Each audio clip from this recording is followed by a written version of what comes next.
Hello, I'm Jay Wilgus Esquire from Public Service Broadcasting. Welcome to my humble studio where most of the first two albums have been recorded. We are a kind of half electronic, half live band. It's me sort of doing synths, guitars, electronics, sampling, a bit of banjo as well, and Wrigglesworth, my companion, doing some live drums and sort of tuned percussion when we see the need. Live we're joined by a touring bass player who does bass and percussion and kind of fleshes things out a bit, and also we have a very heavy sort of visual element to our show. But this is where most of the sort of the recording work happens. It's me kind of tinkering away here and editing and mixing and sort of trying to sculpt things into a manageable shape, I suppose. I thought the song we could talk about today that might be most interesting, I find it pretty interesting anyway, you might not, it's a song called Gagarin, which was the first single off the album, and it's slightly unusual for us in that I think nearly everything on it is played live. There's normally at least some kind of programmed or electronic element to us, even if it's just a kind of a secondary drum kit that's kind of playing along with the main one and getting those in sync or something like that.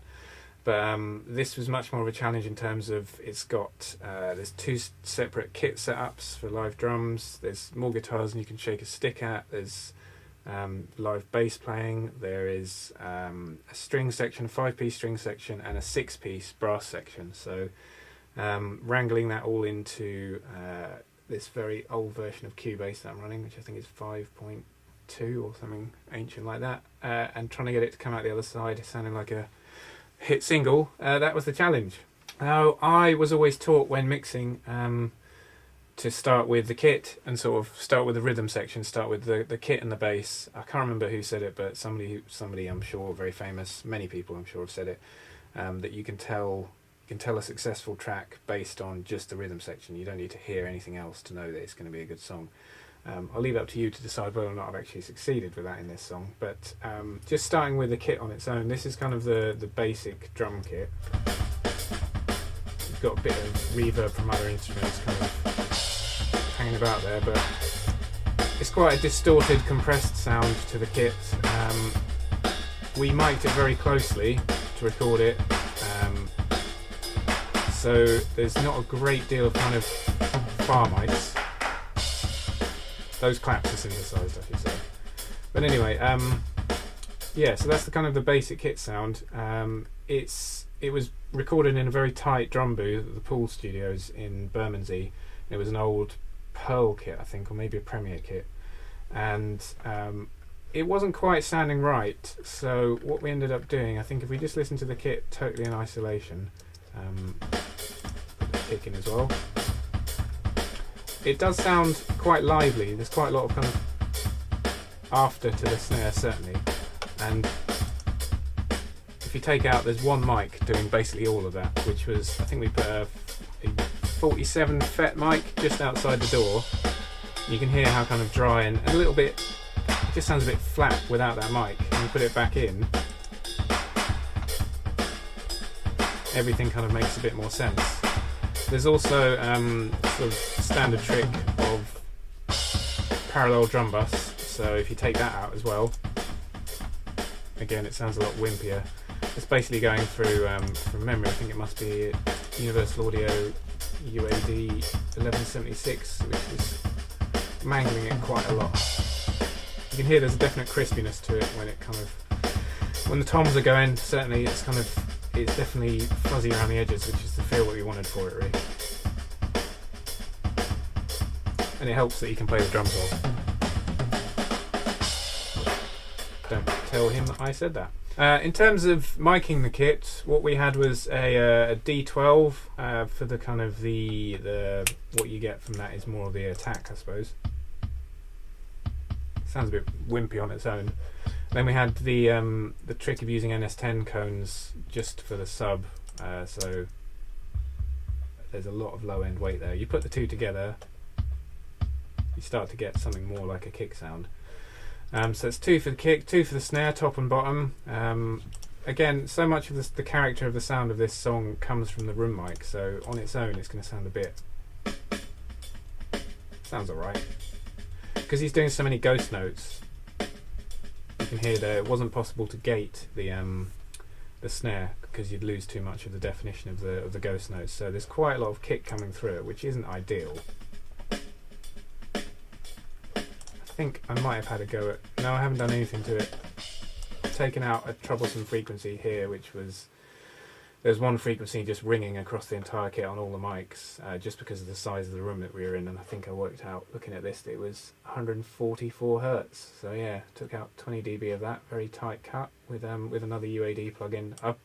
I upgraded to the UAD stuff before the sort of recording and mixing the second album, and it was just a instant step up in terms of quality and just the sound of stuff. Really, it's fantastic. We close mic the hats as well. I don't like loud hi-hats, so they're very far down in the mix. Yeah, you can just kind of hear them on their own. Nothing to write home about there. Very quiet. The rack tom, again, close mics, that's another one. A little bit tubby, but that's kind of the sound that we wanted. Just the floor tom as well. There's only 2 toms on this kit. Again, you can hear that getting really crispy, which was what we're after, to give it that kind of slightly more energetic, scuzzed up feel. There you go. 2 overheads. I think we used Royer R121s as the overheads. They're doing a bit in terms of character. They're doing more, I'd say, in terms of spatial awareness. So they're panned hard left and right. I'm not shy about doing that. I don't necessarily mind a wide drum kit. So from here you can tell I've panned this song as if it's the drummer's perspective, so you've got hats over there, a crash there, and the ride will be over here when he gets over to it. So that helps give you a kind of spatial awareness and get a bit more colour, I suppose, into it. We did also close mic the ride cymbal just in case I needed to push it, and it looks like I've added a bit of that in. Very little. And then it's all about that door mic, really, which is squashed to Jeebus and back, but there you go. I think we ran this through a compressor in the studio. I think we put it through possibly I think it was the LA2 in the studio, and then I've also squashed it again here with the UAD 1176 again, and then I think it's also being sent to the parallel bus, so it's kind of going through another squash. So it really is, a lot of the drum sound is coming out from bringing the room in. Every time the snares hit, the room kind of comes up straight away after it, which is what gives the sound its sound. I should also talk about the Magic plugin, as far as I'm concerned, which is this chappy, the Ampex tape simulator, which again, like nearly everything on this project, is UAD. If you were to listen to this track without it, it would sound... sounds alright. There's just some kind of like high-end smoothness comes in when you put it in.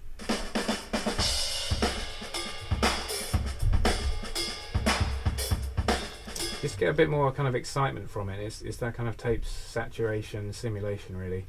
And what I love about the UAD stuff is you get the kind of flexibility from it that you wouldn't get from using the hardware. So, you know, if you don't want the noise, like tape noise, you just turn it off, which I don't like noise. So and there's a lot of mics on this song, so it helps kind of keep the noise floor down, which is great. That's also on the brass, but we can come to that in a bit. I should say it's not 100%, you know, I don't want to come across as some kind of infomercial for UAD. There's a lot of other stuff on here as well. There's a few of the kind of more bog standard, you know, in software kind of Cubase, just for stuff like basic compression. I'm not shy of using their compressor for that. But there is also, I'm quite a fan of the PSP stuff, which is a kind of more cost effective, certainly more cost effective than the UAD tape simulator way of kind of warming up mixers. And there's the Vintage Warmer 2 is all over a lot of the album, actually, certainly the guitars, and it's on the kick here just to kind of push it a bit, which is a good recommendation. And they also do a nice little package of EQs as well, which I'm quite fond of some of them, and they appear across a variety of instruments in this project, I think. So it's kind of a mixture. I'd say the lion's share is UAD stuff, but there's a lot of PSP stuff in there as well, and it's a good kind of creative way of shaping the sound. So as well as the first kit, the main kit that's kind of running throughout the whole song, there's an intro section where there's a bit of a filter effect going on the kit, which is here. Let's just solo that. So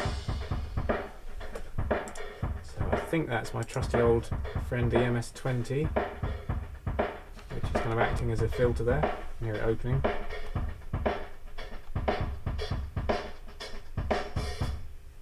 And that's a very roomy sound as well. I think for that I've taken almost all the close mics out. It's basically the same kit through the same mics, imported and kind of run as a a concurrent kit, I suppose.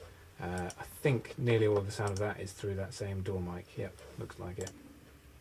There's a few of the other room mics that we took, but yeah. So there's that going on. It's kind of the main part of the breakdown section. Got a simulated clap going on as well, but you can hear how compressed that sound is, how roomy it is as well.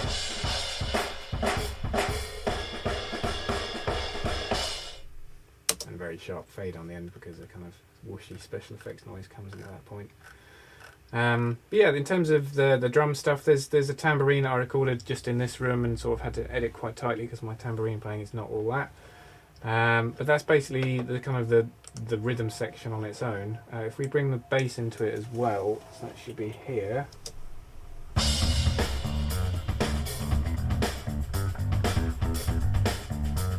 So this was a guy called Joe who came in to play this, and I've ended up really going to town on editing it just to get it as absolutely tight as possible with the kit, because when you play things live, obviously you're not on the same grid as you would be if you were just quantizing everything, and that's one of the reasons for doing it live. But at the same time, I really wanted them very tight on this, because when it's about kind of trying to create a groove, you really need them to feel kind of like in the, I suppose they say in the pocket, don't they, which is a bit pretentious, but you need it to sound cohesive. He was a really good bass player, so he's came in with his 5-string, I think, and hammered through it.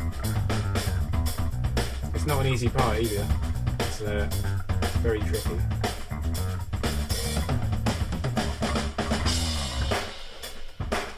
There's not too much treatment of that. If we just take it on its own, it's pretty. We're running again through a UAD just to compress it a bit. I think I'm using a guitar rig. Yeah, just this is a DI we took, so. Just a guitar rig 4. It's the version I use still. I haven't upgraded. I really like the sound of the bass simulator on here. If you have to put the high res version on though. If you take the high res off, you just seem to lose all the low end. Sounds really wimpy and rubbish, but you get a lot more kind of round bottom end with the high res mode on. I've always liked that for our bass sounds. There's a bit of EQ it looks like here. I've kind of used the UAD API stuff. What have I done here? No, there's no EQ. There's a teeny bit more compression actually post amp, it looks like. Yeah, just kind of tickling a bit. It's only 1 or 2 dB reduction, and then there is a bit of EQ on the Cambridge, which is a very odd shape. Must have been drunk that day, but sounds a little bit muddier without it. So it's just a kind of, I'm never too keen on low MIDI sounds in general. I always seem to take around about 250 out of stuff because I like the low end weight, but I don't like the kind of cloudy picture you get when you have a lot of low mid in there. So I'll take that out of a lot of things. I'll take it out of the kick drum especially, I'll take it out of the bass. The guitars definitely won't have much of that going on. It just kind of helps to keep things a bit freer in the low end and leave a bit more room for things to come through, I find. Yeah, just going back to those two together. You can hear the tambourine in the right as well. And that sounds pretty good to me. You know, the playing's good, the sound is good, it's tight. You've kind of got the foundations now to go on and put the rest of the track on it. So when I write everything at home, I demo everything, then we take it to the studio and we record it, and then I re-record all my parts, all the guitar stuff, all of it to the stuff that's been recorded and edited, so that it's kind of layering live stuff on top of live stuff, so it feels like people playing together, even if it's not necessarily. So we should probably come on to guitars, and we'll be here a while, I'm afraid, because there's a lot going on, as tends to be the case with me. At its heart, this song is it's about two guitars really. It's about the main riff, which is kind of doubled guitar from what I remember, maybe even tripled, and the sort of the more finger picky part that comes in the second half. It's sort of two different styles I like to play really. I'm quite into sort of three finger picking on the guitar. I find you get quite a nice percussive feel from it, even if I'm not that good at it. And straight ahead kind of just more standard guitar playing is also integral to this song. So this was I wrote this song on a Telecaster, and as soon as I wrote it, I kind of thought this is a Strat. This has to be a Strat. And I've never been a massive Fender Stratocaster fan, but sometimes you just need to use the right tool for the job. So I ended up buying one, and I've got to say it's one of the best decisions I ever made, because they are absolutely incredible guitars, and I definitely misjudged them. So if you're one of those people who plays a bit of guitar, thinks the Strat is not for you, then I recommend having another go. But let's listen to it anyway. So this is the Strat. I think I've got a left and right going on. I normally kind of double record stuff, so this is probably the left one.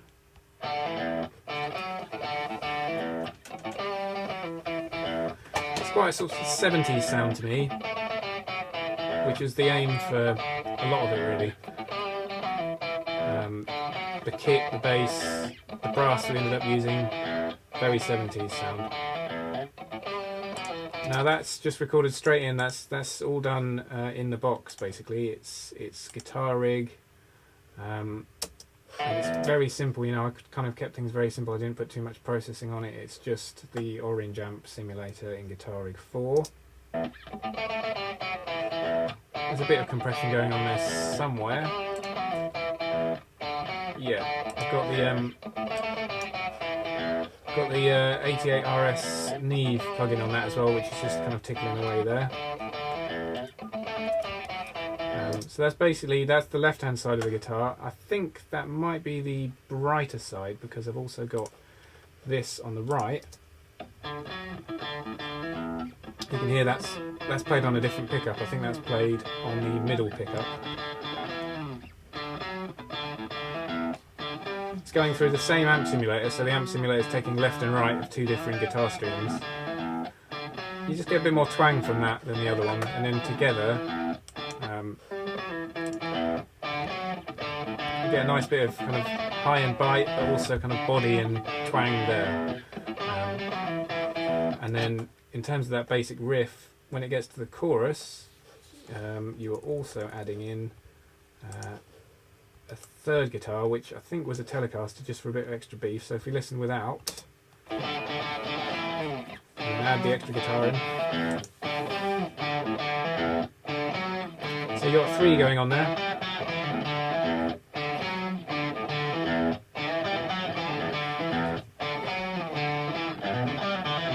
Just to go and focus again on that 70s feel, I listened to quite a lot of 70s stuff when I was trying to get that feel for this song, and I thought it might help to just add an extra octave line on the basic verse riff.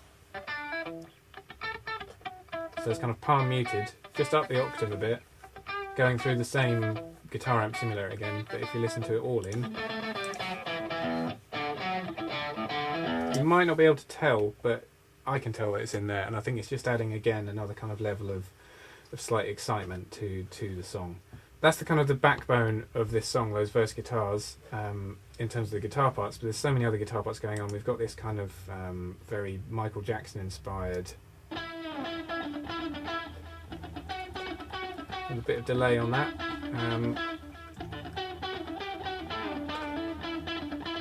Just adding sort of extra stuff in the chorus, but also in the verses.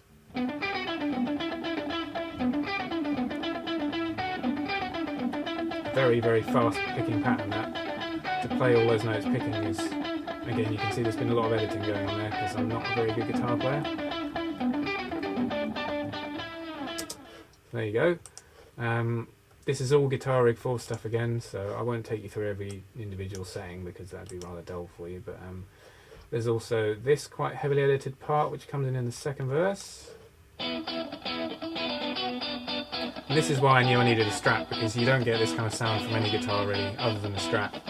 So again, it's a kind of, I think it's a brighter part on the, yeah, it's a brighter part on the left-hand side there. So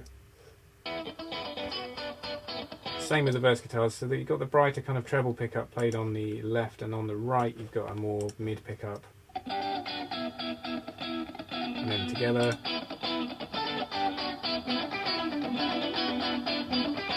With the other kind of melodic line coming in over the top of it. And it works out alright.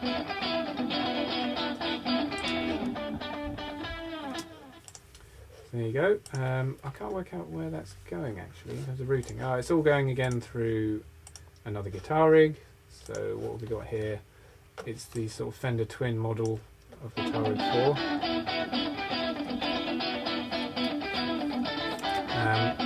It's just a bit of reverb on that as well, just to kind of help it carry through. It's nothing too long. It looks like, yeah, it doesn't look like too big a room sound. So that's going on. So finally, in terms of the electric guitars in this track, you've got this kind of finger picky part which comes in after the second chorus.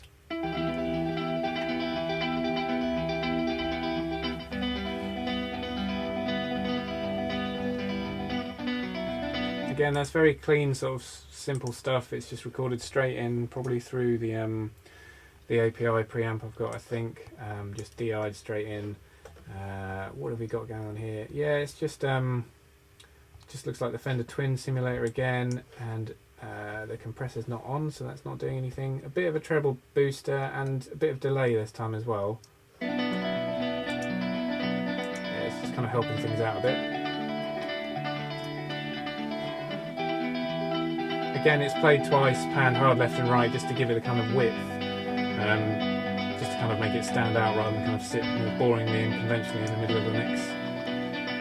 So if we were going to listen to that with the drums and the bass just in the middle there.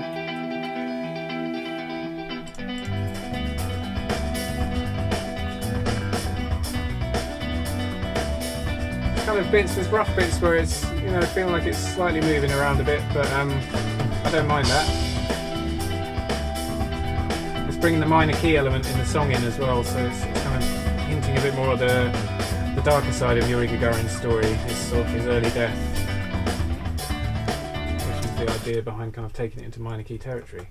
So there's that, that's what's going on there. When I was putting this song together, and I've got to admit to a few crises of confidence with it, some people might say justly so, having heard the result, but I was trying to work out why it, you know, it sounds all right to me. It sounds like, you know, there's some good stuff in there. Get the guitars in. You know, I think that's a foot tapper to me. It's tight. The riff is pretty good. It's all sitting in nicely together. It's all kind of nicely contained, but there's good energy to it. But I worked out there's something really missing from it, and I couldn't work out what it was. So I listened to quite a few just old funk records just for inspiration, which is, you know, if it's not working for you, just work out how it worked for other people, and then try and sort of, you know, recreate that in your own way.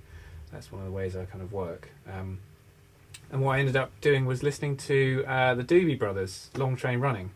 And if you listen to the guitar tracks in that and how integral they are, you'd often think about funk being solely about kit and bass, you know, drums, bass, that's where the groove comes from. And in a certain respect with this song it does, but if you listen to something like Long Train Running, the guitars are so rhythmic, they're adding so many sort of different levels and extra sort of touches into it that it's kind of really filling in the gaps and giving it the kind of the energy and the propulsion to drive it along. So I thought it might be nice to try playing along some stuff on the acoustic, which again was recorded just in this room, just on an SE valve mic, I think 5600A maybe. It's certainly not top of the range, but it works nicely with my acoustic. And this is what ended up coming out. So this is kind of the basic accompanying riff.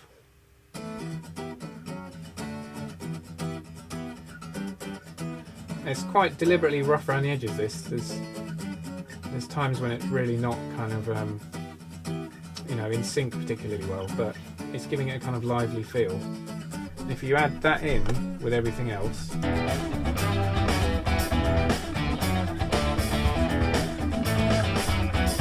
I'll just take you back to the simple verse part.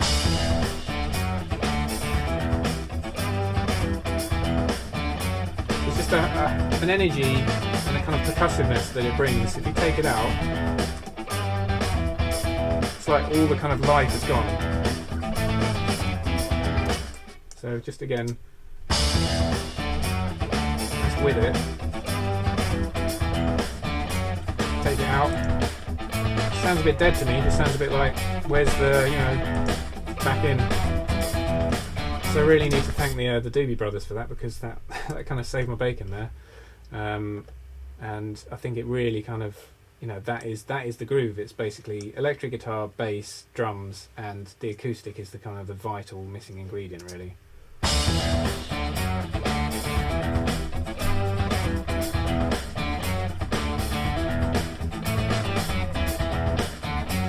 all right to me.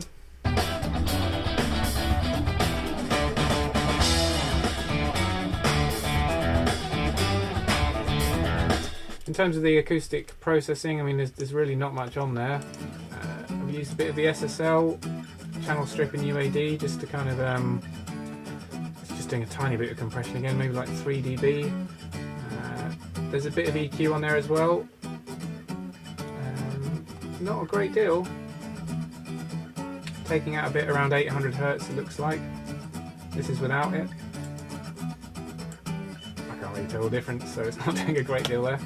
And this, again, just to kind of complete the gluing it together a bit, I really do like, on acoustic guitar, the PSP Oldtimer plugin, which is another one from PSP, this Polish sort of plugin maker.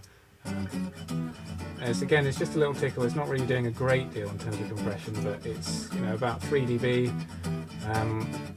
I just put it on the glue things together plugin when I'm using acoustic guitars. It's kind of fairly gentle, 3:1 ratio, not too quick on the attack, kind of valve simulated response, and just sounds good to me. It just kind of works. It stops things jumping out too much, but it keeps the bite and the attack as well. So that's about all we've got time for at the moment, I'm afraid, but if you want to see the full episode, you can do so by getting the latest issue of Computer Music. Download over 30 exclusive plugins. Get hundreds of pro-quality samples and power up your production skills with in-depth tutorials. We break it down for you step by step, and you'll see exactly how it's done in expert video guides and producer masterclass sessions with pro producers.